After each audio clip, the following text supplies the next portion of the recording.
오늘 우리에게 주시는 하나님의 말씀은 빌립보서 3장 17절에서 21절입니다. 봉독하겠습니다. 형제들아, 너희는 함께 나를 본받으라. 그리고 너희가 우리를 본받은 것처럼 그와 같이 행하는 자들을 눈여겨보라. 내가 여러 번 너희에게 말하였거니와 이제도 눈물을 흘리며 말하노니 여러 사람들이 그리스도의 십자가의 원수로 행하느니라. 그들의 마침은 멸망이요 그들의 신은 배요 그 영광은 그들의 부끄러움에 있고 땅의 일을 생각하는 자라. 그러나 우리의 시민권은 하늘에 있는지라. 거기로부터 구원하는 자 곧 주 예수 그리스도를 기다리노니 그는 만물을 자기에게 복종하게 하실 수 있는 자의 역사로 우리의 낮은 몸을 자기 영광의 몸의 형체와 같이 변하게 하시리라. 아멘. 3장 빌립보서 3장에 들어서서 첫 번째 설교는 고상한 선택이었고, 그러니까 우리가 좋은 것을 선택해 가야 된다, 그런 말씀을 드렸고, 지난주에 달려가는 인생, 그래서 인생의 태도에 있어서 우리가 목적지에 이르렀다 여기지 말고 과정으로 여겨라, 그런 의미에서 지금 이제 우리가 최선을 다하는 거, 남과 비교하지 않고 있는 현실을 잘 받아들이는 게 중요하다, 그런 말씀을 드리면서 이 달려가는 인생에서 보다 중요한 것은, 그러니까 달리기 실력이 아니라 동기와 목적, 그리고 운전대를 누가 잡고 있느냐의 문제다라고 설명을 드렸습니다. 그래서 제가 지난주에 말씀을 드렸던 것은, 사람은 자기 마음의 운전대를 잡을 능력이 없다. 내 마음이 내 마음대로 안 된다. 해보려고 해도 잘 안 된다. 그런 면에서 우리 마음의 운전대를 누가 잡으셔야 되냐? 예수님이 잡으셔야 된다.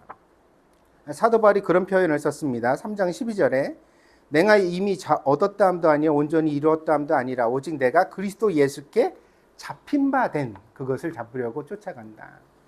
예수님이 나를 잡고 조종하시는 대로 내가 달려간다는 얘기예요.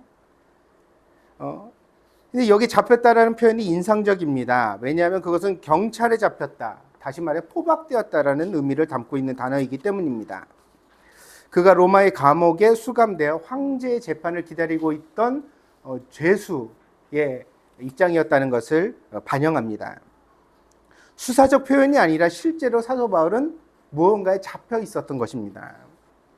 다만 그 복잡하고 어려운 현실을 어떻게 해석할 것인가, 내가 지금 발에는 착고, 그러니까 착고라고 말하는 게 쇠사슬이거든요. 그걸 이제 차고, 그 다음에 감옥의 쇠창살에 갇혀서 찬바람을 맞으면서 어렵고 힘든 삶을 살고 있었는데, 이 현실을 사도 바울은 로마의 황제에게 잡힌 게 아니라 나는 지금 누구에게 잡혔다?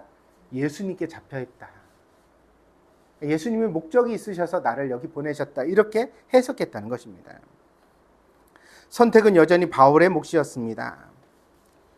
같은 현실, 다른 해석의 갈림길에서 바울은 믿음을 선택했던 것입니다. 인생은 우여곡절로 가득 차 있습니다. 그래서 쉬운 인생은 없습니다. 모두 각자의 어려움과 수고를 가슴에 담고 살아갑니다. 지난 화요일에 우리 여성들 성경 공부 모임이 있었습니다.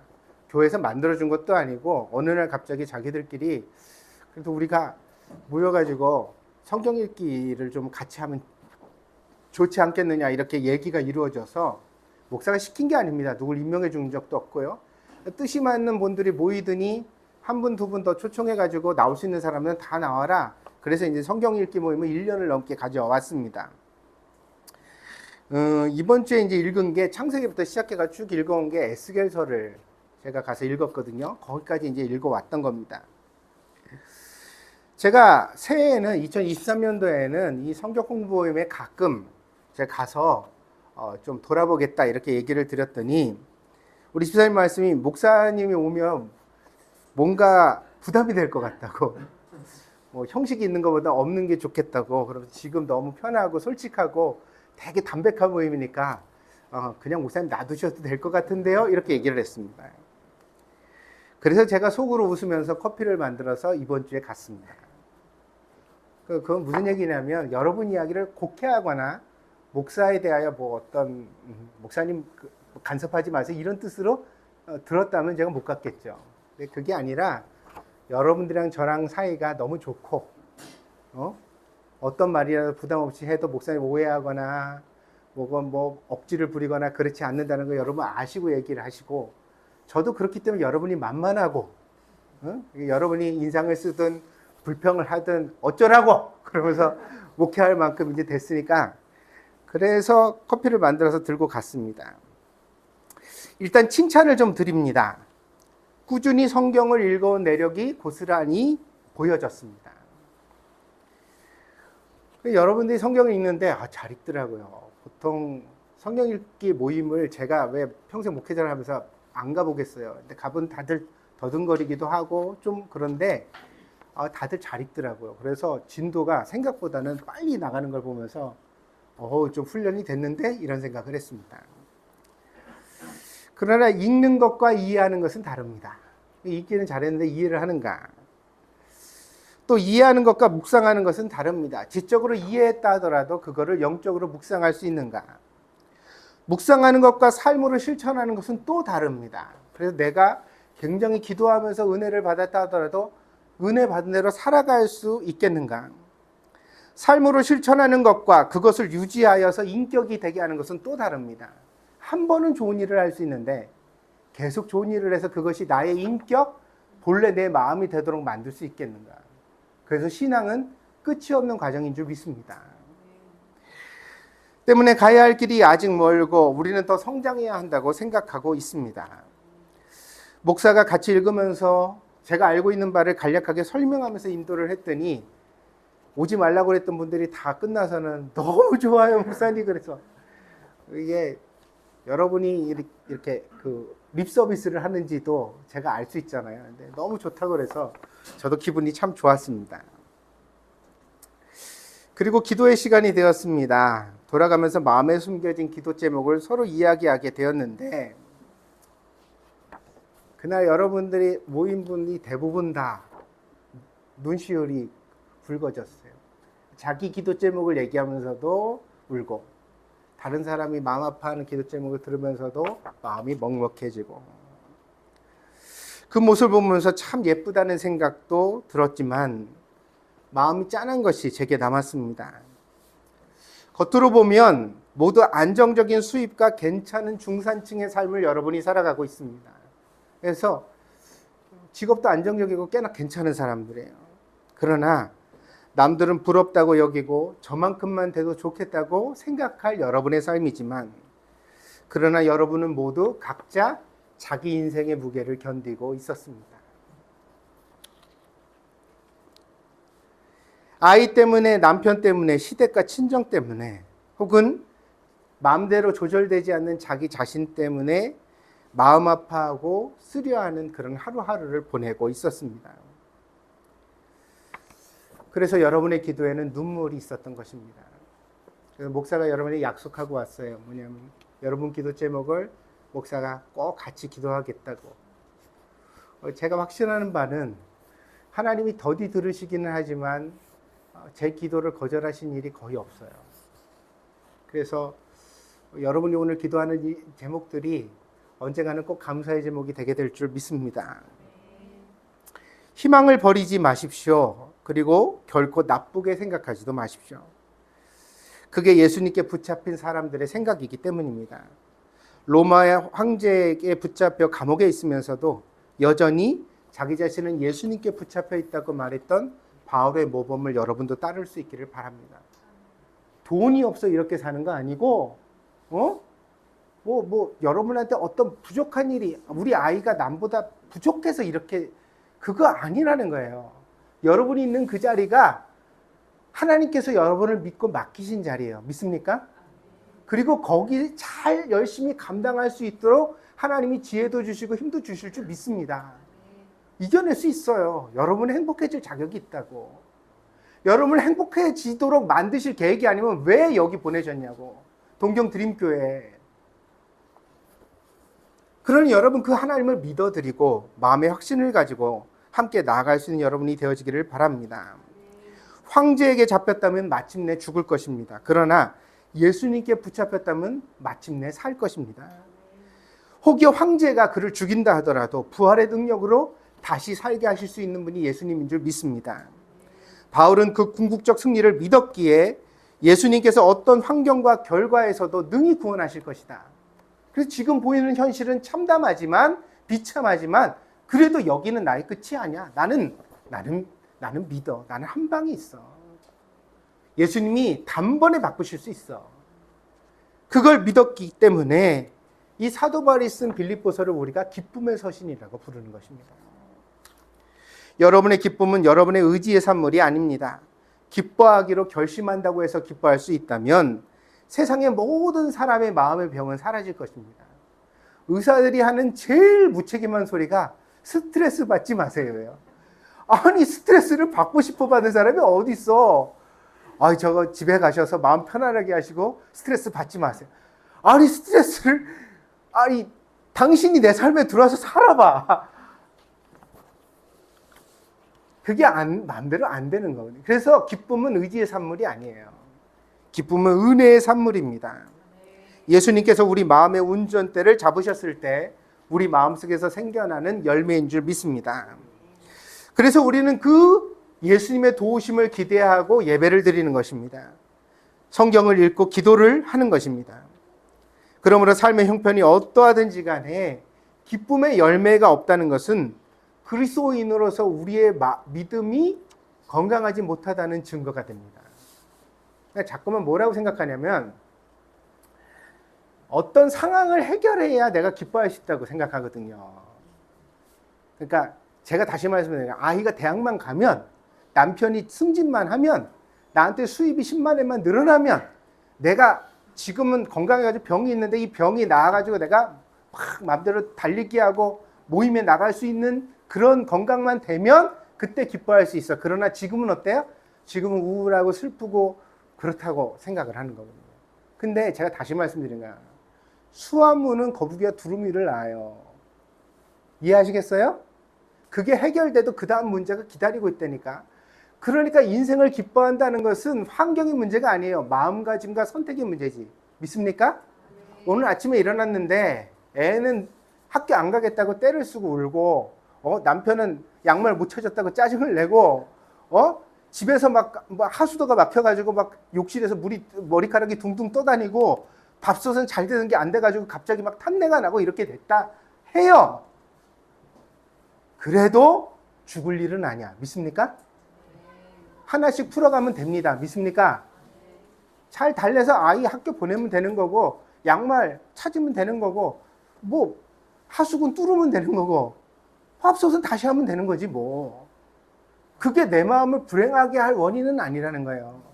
거기서도 괜찮아. 나는 이겨낼 수 있어. 할렐루야. 좋은 하루 행복하게 삽시다. 남편 이럴 때 도와줘야지. 이거 안 보여요. 당신은 묻지 마세요. 얘야 우리 좋게 가자. 학교 기쁘게 가야지. 에너지가 안에서 넘치는 사람이 됐을 때 그 내적인 힘이 삶의 환경을 지배해가는 줄 믿습니다. 왜냐하면 이렇게 안 좋게 시작한 하루가 단번에 바뀔 수 있거든요. 웃음소리 한 방에 그냥 내 걷어 던져놓고 나서 까르르 웃어버려요. 야 오늘은 진짜 미치도록 힘들다. 야 이거 너무 웃기지 않아? 그래서 얘기를 해보라고. 그렇게 하고 하루를 시작하면 충분히 이겨낼 수 있다. 그리고 그런 선택이 이어지는 것이 바로 내적인 힘, 은혜의 산물이라는 것입니다. 그래서 제가 말씀드리는 거예요. 신앙이 살아있으면 삶의 태도가 변한다.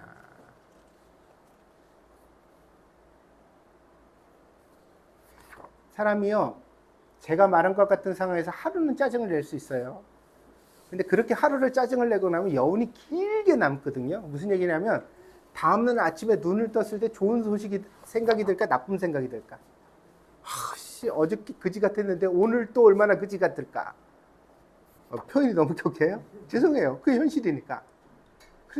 일어나기가 싫고 막 이렇게 하면서 하루가 시작되어지는 거예요. 근데 아셔야 될 게 있어요. 왜냐면 한 번 기분 나쁜 건 상황적 현실이지만 두 번, 세 번 그게 이어진다는 건 뭐예요? 감정적 흐름이라는 거죠, 이미. 그럼 우울증의 시작이고, 그 내 마음의 부정적인 영향력이고, 환경이 아닌 거예요, 그거는. 그래서 제가 말씀드려요, 뭐라고? 삶의 기쁨이 사라지면 신앙이 떨어졌다는 증거다. 하나님과의 관계가. 응? 빨리 회복하시라. 내가 어디서 잊어버렸는가를 생각하시라.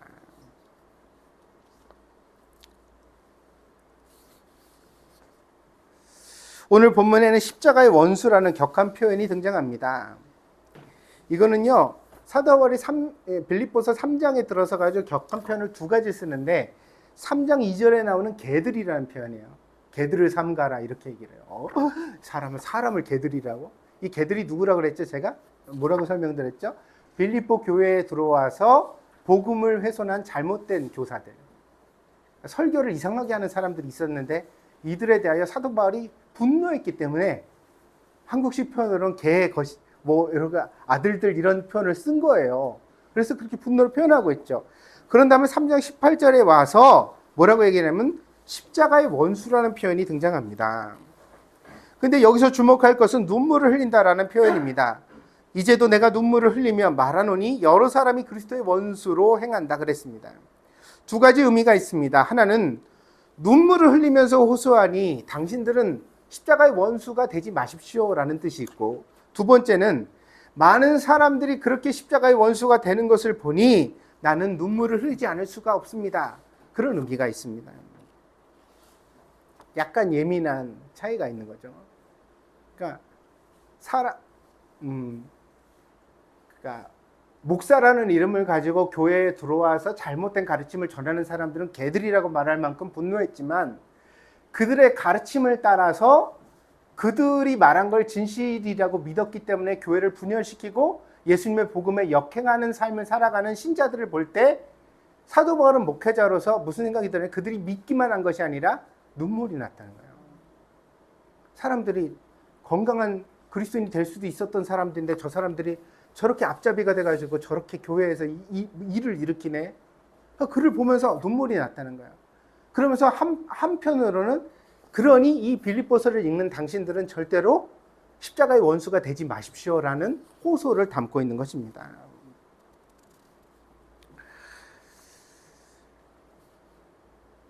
얼마나 이 사람들이 이기적이 되었는지 그들의 특징을 말할 때 첫 번째 특징이 이렇게 등장합니다. 그들의 신은 배요. 여기 신은 하나님이라는 뜻입니다. 그들의 하나님은 배다 이렇게 말합니다. 배는 흔히 탐욕의 장소로 알려져 있습니다. 왜냐하면 배는 불러도 더 먹으려고 하기 때문입니다. 자꾸만 우리가 가장 강한 욕심을 느끼는 것 중에 하나가 식탐 아니에요? 그래서 이 음식을 배가 불렀는데도 맛있는 음식을 보면 어때요? 우리가 손이 가죠. 저절로. 한 번 더 먹고 싶은 마음이 드는 거예요. 이걸 고대인들이 바라봤을 때 어떤 사람은 굶어 죽기까지 하는데 저렇게 배부른데도 더 먹으려고 하는 욕심은 어디로부터 올까? 이렇게 생각하다가 그걸 영혼과 연결지어서 생각하기 시작했어요. 그래서 고대인들은 영혼의 자소가 배라고 여겼어요. 히랍의 특징적인 거예요. 근데 헬라인들은 어떻게 봤냐면 여러분 그 헬라인들은 아주 고대로부터 해부학을 발전시켰잖아요. 사람 몸을 실제로 다 열었어요. 근육이 어떻게 돼 있는지 그림을 그리고 사람의 뼈의 구조를 연구를 했다고요. 그러다 보니까 인간의 신체 중에서 가장 놀라운 구조가 있는 것들을 발견하게 됐는데 그게 헬라인들에게는 심장이었어요. 이게 벌떡벌떡 뛰잖아요. 거기서 온 몸으로 피가 공급돼서 이게 터지면 살 길이 없어요. 그래서 헬라인들은 마음의 자리가 어디라고? 심장이라고 봐요. 그래서 지금도 어린아이들이 마음을 그리려면 어떻게 그려요? 하트를 그려서 심장의 모양을 그려놓는 거예요. 하트가 어디서 왔어요? 우리의 심장 모양을 단순화시킨 겁니다. 헬라인들은 영혼의 자소가 심장이라고 보았고 그 다음에 이 히브리인들은 영혼의 자소가 배라고 보았어요. 왜 그러냐? 이렇게 허기짐이 어디로부터 올까? 먹어도 배부른데도 더 먹으려고 하는 욕심이 어디로부터 올까? 그건 영혼이 잘못됐기 때문이야. 병들었기 때문이야 라고 이해했기 때문입니다. 그래서 사도행전 1장 18절에 보면 가룟 유다의 마지막에 대해 이렇게 표현하고 있는데 이 사람이 불의의 싹으로 밭을 사고 후에 봄이 곤두박질하여 배가 터져 창자가 다 흘러나온지라 이렇게 되어요. 가룟 유다는 어떻게 죽었죠? 스스로 목매어 죽었습니다. 목매어서 나무에 달려 죽는 것이 저주의 상징이에요. 근데 그 나무에 매달려서 죽은 다음에 그만 줄이 끊어져 버렸대요. 그래가지고 떨어졌는데, 높은 나무에서 떨어졌는데 시신이 배가 터졌다는 거예요. 그래서 창자가 흘러났다는 표현이 사도행전 1장 18절에 나옵니다. 실제로. 이게 가룟 유다의 비참한 죽음을 말하는 것일까요? 그게 아니에요. 고대인들이 영혼이 어디 있다고 믿었기 때문에, 배에 있다고 믿었기 때문에 그 배가 터졌다는 것은 그 영혼의 파멸을 상징하는 묘사로서 기록된 것입니다. 먹어도 배가 부르지 않고 가져도 만족이 없고 계속해서 더 먹고 더 갖고 싶은 탐욕의 갈증을 고대인들은 영혼의 고장이라고 이해했던 것입니다. 그러니까 이런 사람들은 자기 영혼의 병을 고치지 못하면 아무리 많은 것을 먹고 가져도 결코 만족함이 없다고 진단하고 있습니다. 문제는 이런 사람들의 탐욕이 자신뿐 아니라 많은 사람들을 망친다는 것입니다. 그래서 우리가 보다 보면 사람이 욕심을 부리는 건 형편과는 무관한 것 같아요. 여러분 주변에 알고 있는 지인들을 가만히 비교를 해보세요. 삶이 조금 여롭지 못해도 굉장히 퍼주고 여유롭고 베풀면서 사는 사람이 있고, 어떤 사람은 굉장히 넉넉한 수입을 가지고 쌓아놓은 것도 많은데도 불구하고 계속해서 더 배고픈 듯한 갈증을 가지고 살아가는 사람이 있다는 거예요. 근데 그것을 저 사람은 왜 저럴까, 왜 욕심을 부릴까 이렇게 이해하지 말고 뭐라고 이해하라? 성경이 말하는 바는 뭐라고 이해하라? 저 사람의 영혼은 아직도 고장나 있구나. 여러분들 과민성 대장 증상 혹시 아세요? 그 장이나 이런 데가 고장이 나면은 막 예민해져 가지고 화장실 자주 가게 되고 배가 많이 아픈 증상 아니에요? 이런 분들이 여름에 자가용을 타도 에어컨을 못 틀어요. 아세요? 에어컨 찬기가 좀만 쐬도 금세 예민하게 반응을 하고 배가 아파오기 때문에 에어컨을 못 튼다는 거예요.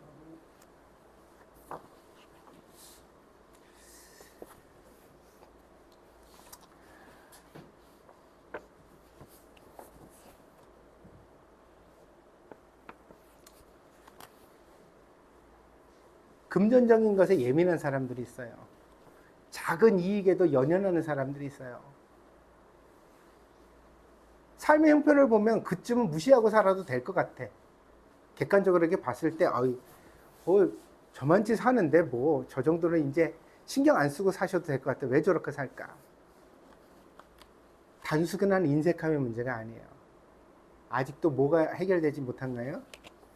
그 영혼의 문제가 해결되지 못한 거예요.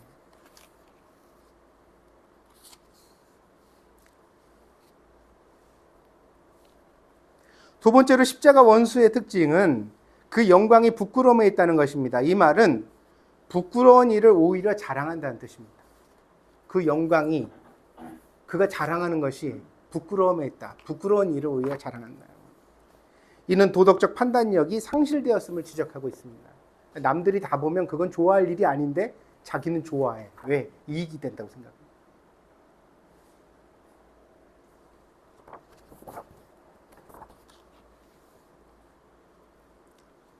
세 번째 특징은 땅의 일을 생각하는 것이라고 했습니다. 이 글은 쉬운 성경의 번역을 빌리면 조금 더 쉽게 이해할 수 있는데, 이 부분을 쉬운 성경은 뭐라고 해석했냐면 오직 세상 일에만 관심을 둔다.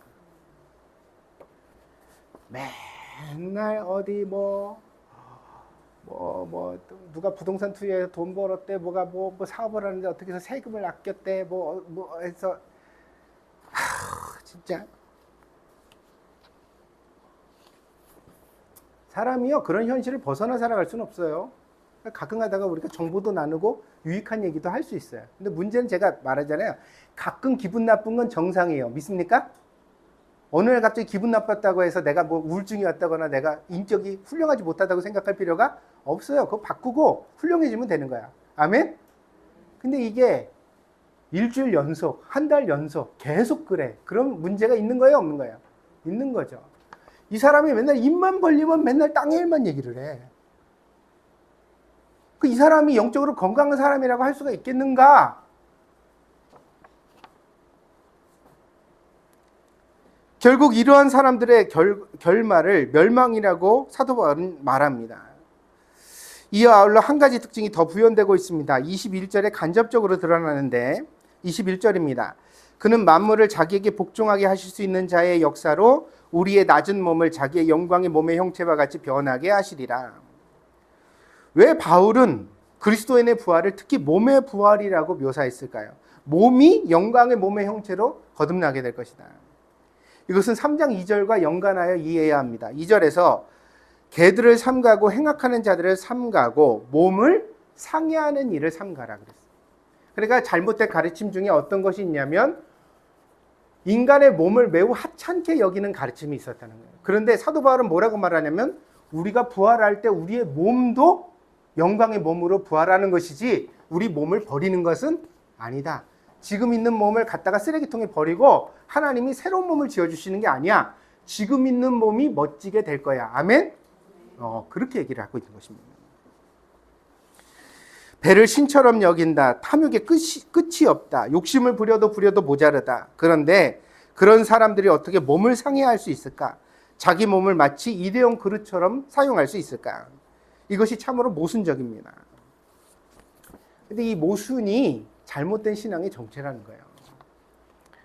여러분, 본래 사람은 다른 존재를 동경합니다.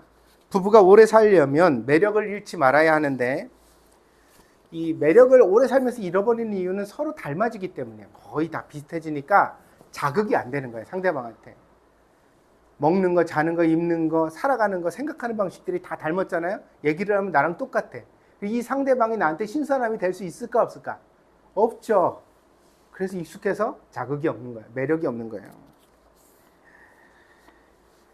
그렇다면 매력을 유지하는 길도 간단합니다. 뭡니까? 상대방이 없는 것을 계속해서 나를 통해 공급하면 됩니다. 이 사람이 못하는 것을 내가 할 수 있는 게 뭘까? 그걸 찾아내고 그거를 잘 지켜나가야 합니다. 상대방이 조급하면 나는 여유롭고, 상대방이 욕심을 부리면 나는 양보하고, 상대방이 게으르면 나는 부지런해지면 됩니다. 목사님, 너무 어려워요. 반대로 할 수는 없을까요? 나는 게으르고 상대방은 부지런하고 됩니다. 그것도 매력적이에요. 매력적이에요.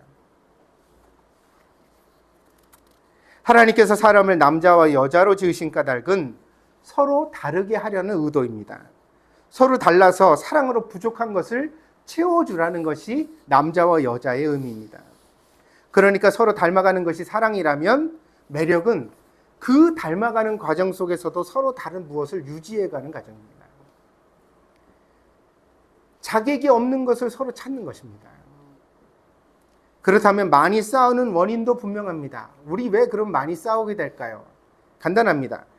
욕심을 부리는 사람이 욕심을 부리는 사람을 만나면 견디지 못합니다. 혈기를 내는 사람은 혈기 내는 사람을 가장 싫어합니다. 둘이 원수가 되어 싸우는데 아무도 편을 들 수 없는 까닭은 모두가 다 잘못하고 있기 때문입니다.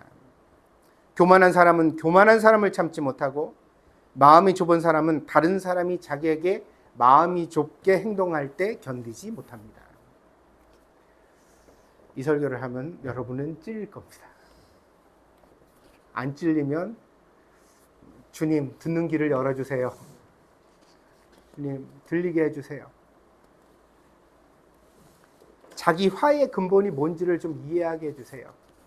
왜 못 견디는지, 왜 못 참는지. 나하고 다른 점의 허물은요, 양해가 쉬워요. 이런 사람이 이럴 수도 있어. 그러면서 넘어가거든요. 뭐냐면 나하고 똑같은 점이 마음에 안 들 때 사람은 깊이 분노해요.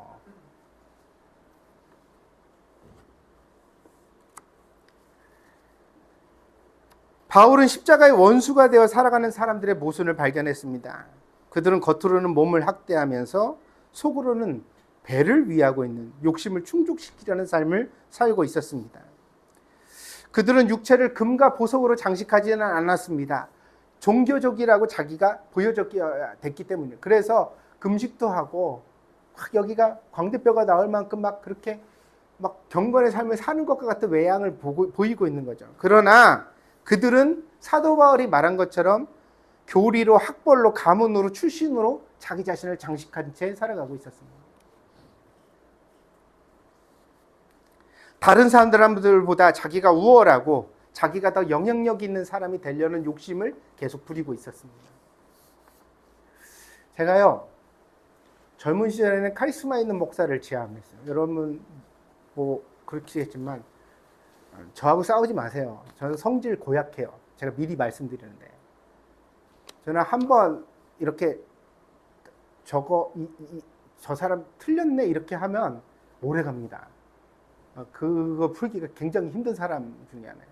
자랑은 아니고 내가 못돼 먹었다고 고백드리는 거예요. 여러분들 목사가 또 여러분 협박한다고 느낄라. 그게 아니라 제가 고약하다고 얘기를 드리는 거예요.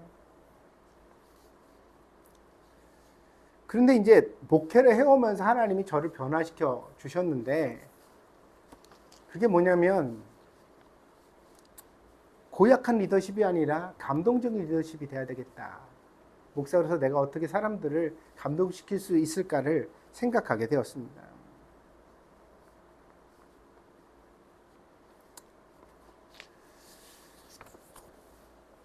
밖으로 보여지는 것보다 중요한 것은 내적인 힘인 것 같습니다. 근데 우리가 보통은 신앙을 밖으로 보여지는 것에 둘 때가 많잖아요.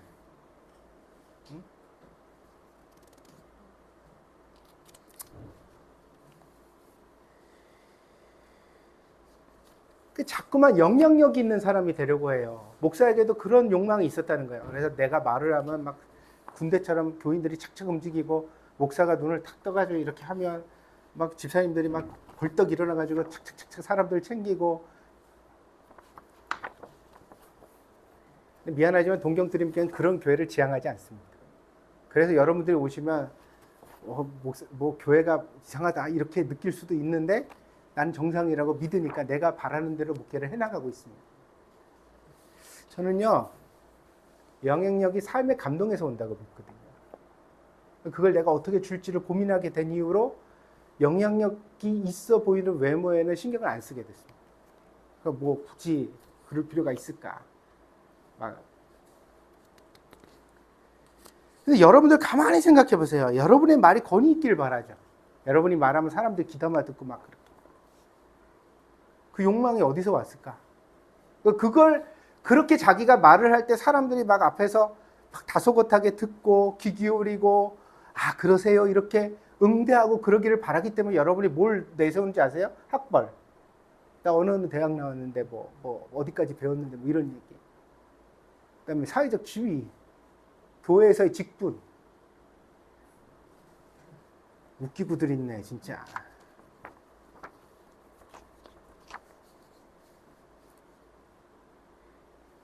심지어는 뭐까지 내세우는지 아세요? 뭐까지? 자식까지도 자기 자신의 장신구로 쓰고 싶어 해요. 그게 뭐예요? 내 자식이 꼭 좋은 대학 가야 되는 이유, 좋은 직장에 들어가야 되는 이유.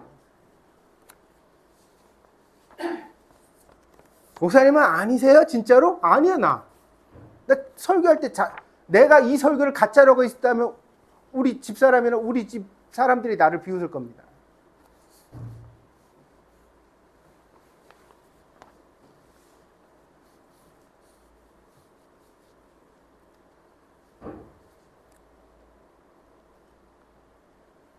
그게 아니라고 이렇게 설교를 드려도요. 그러니까 땅의 일만 생각하는 거, 나를 자꾸 과대 포장해서 내가 대단한 사람처럼 보여지려고 하는 거, 실제로 대단한 사람이 되지는 않고, 될 생각은 안 하고, 내가 진짜 거룩하고, 내가 진짜 순결하고, 내가 진짜 괜찮은 사람이 되겠다는 그런 목표는 없는데 항상 무슨 생각만 하냐면 남 이목만 신경 써. 남이 나를 어떻게 볼까? 나를 뭐라고 말할까? 내가 말할 때 잘 들을까? 나에 대해서 뭐라고 해줄까? 심지어는 자기 아버지 지위도 갖다 이용해 먹고, 자기 학벌에, 자기 출신에, 자기 동기에 사돈의 팔촌까지 쓸 수 있는 모든 걸 동원해서 자기를 과대 포장하려고 하는 이 욕망이 잘못됐다고 제가 설교를 드려도요,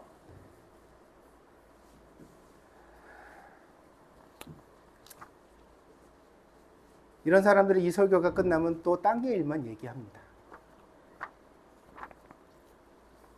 다시 말씀드려요.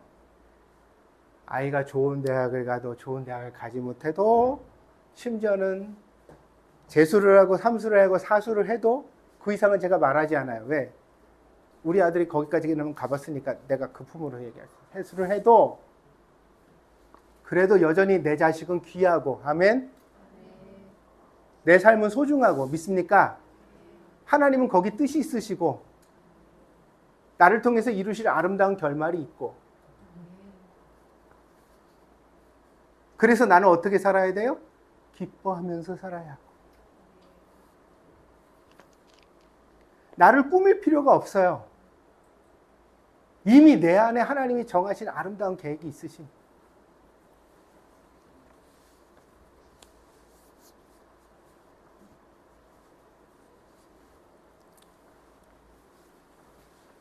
그래서 목사님, 그런 마음을 품고 목사님 사셔가지고 어떻게 됐습니까? 다 잃어버리고 다 잘못되지 않았습니까? 아, 내 삶을 보세요. 내가 어때서? 내가 어때서?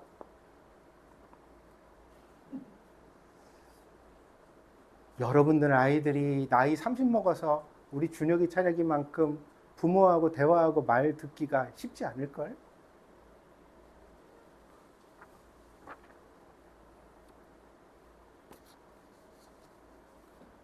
나는 그래서 오늘 이 설교를 할 수 있어요. 여러분은 나를 본받는 사람이 되십시오. 나를 본받는 사람이 되십시오.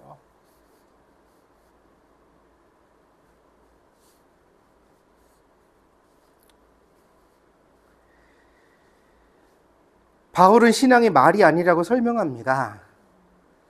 형제들아, 너희는 함께 나를 본받으라. 그리고 너희가 우리를 본받은 것처럼 그와 같이 행하는 자들을 눈여겨보라. 바울은 이미 앞에서 에바브로디도와 디모데를 언급했습니다. 바울은 빌립보에 가서 이 사람들이 잘못된 가르침을 바로잡아 줄 것이라고 설교합니다. 그러면서 교회의 진짜 지도자는 말만 번지르한 사람이 아니라 그 삶이 실제로 모범적인 사람이 되어야 한다. 이것이 바울의 결론입니다. 때문에 바울은 나를 본받으라, 우리를 본받으라고 설교할 수 있었던 것입니다. 여러분의 목회자를 주의하여 보십시오. 저는 여러분한테 내 삶을 감춘 적이 한 번도 없습니다. 여러분이 언제나 우리 집에 초인종 누르고 올 수 있었고, 내가 잠옷바람으로 나오는 것도 봤고, 여러분이 언제든지 우리 집에 오면 내가 그래도 커피 끓여서 여러분 대접했고, 여러분이랑 무슨 얘기를 나누는 자식 얘기든 부부 얘기든 삶의 얘기든 돈 얘기든 제가 여러분들 거침없이 제가 생각하는 바를 다 얘기했습니다. 그렇게 믿으시면 아멘.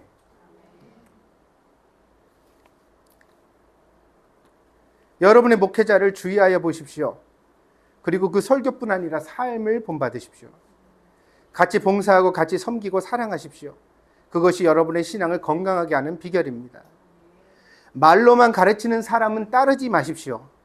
그런 사람에게서는 빨리 돌이키는 것이 좋습니다. 그러나 말과 삶이 하나일 때는 존경하고 사랑하십시오. 그래야 여러분의 교회가 건강해지고 여러분의 신앙이 건강해질 것이기 때문입니다. 시대는 변해도 교회는 여전합니다.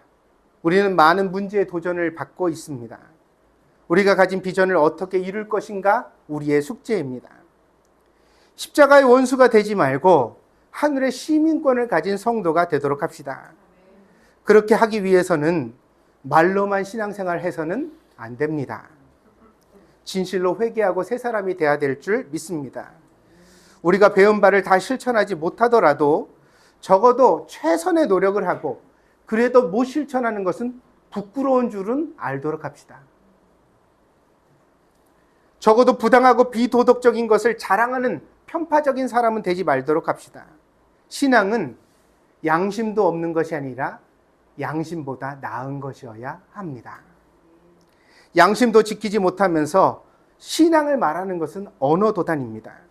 유식한 말로 언어도단이고 간단한 말로 개소리라는 뜻입니다. 그러니 여러분의 신앙을 삶으로 실천하십시오. 다시 말씀드립니다.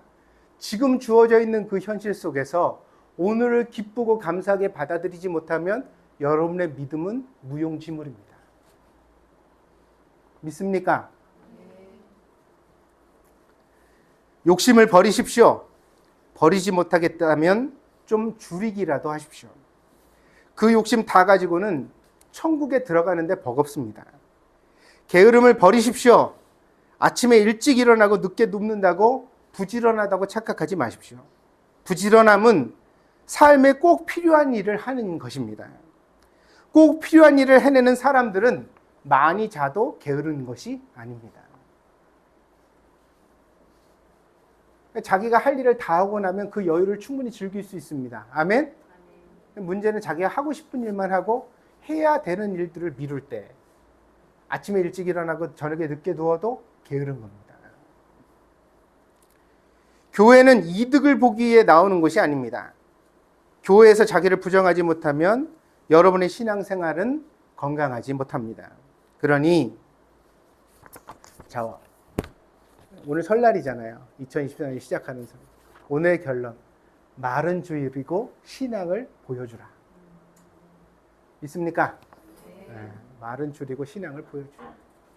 백날 말해봐야 소용없다.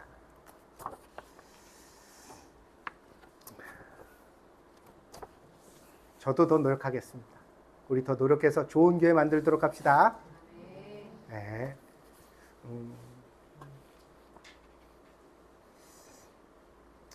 어려운 문제 있는지 알아요. 목사가 더 기도할게요. 나도 여러분들이 좀 경제적으로도 여유로워지고 아이들도 조금 더 다 잘 되고 좋은 소식이 있으면 좋겠어요. 그런 기복신앙을 제가 안 바라는 게 아니에요. 바라는 거예요. 정말 바라요. 여러분이 그렇게 되기를. 아멘?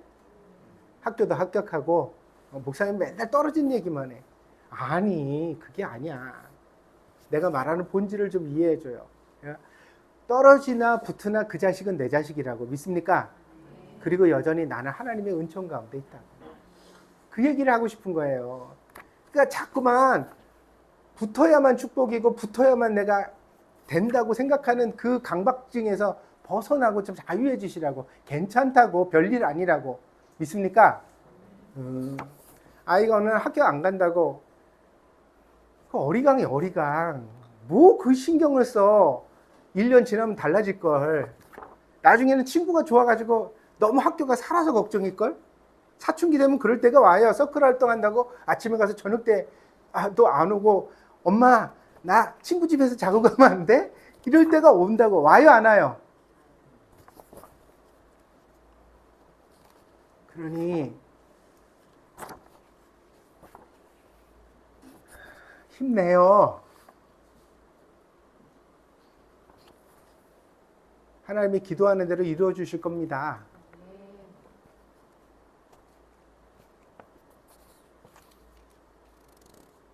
새해에는 모두 다 말은 줄이고 신앙을 보여주는 한 해가 되기를 소망합니다. 기도하겠습니다.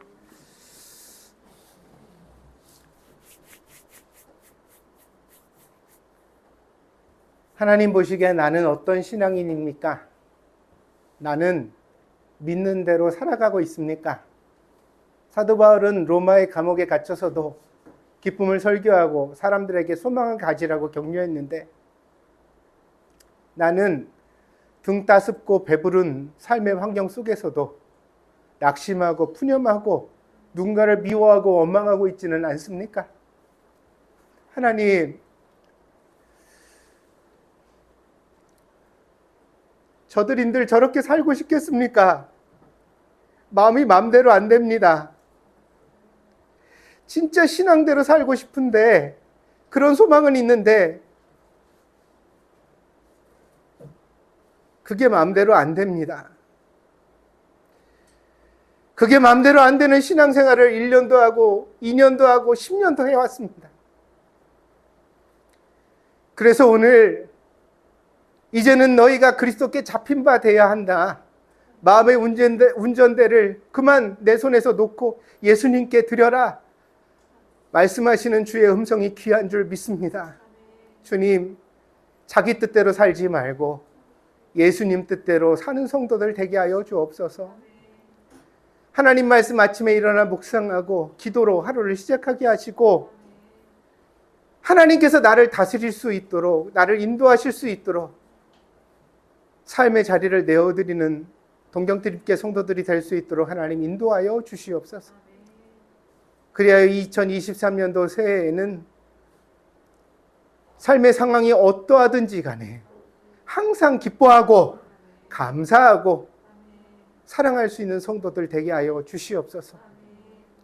부족하지 않은 사람이 어디 있겠습니까? 우리가 부족한 것을 미움의 이유로 삼으면 모든 사람이 미워질 줄 압니다. 그러나 그 부족함을 내가 사랑으로 덮어주려 하면 하나님께서 모든 사람을 사랑할 수 있도록 우리를 도와주실 줄 믿습니다. 오늘 사랑하는 성도들에게 하나님 은혜를 주셔서 사도 바울을 본받는 것처럼 우리가 본받을 만한 그리스도인 되게 하여 주시옵소서.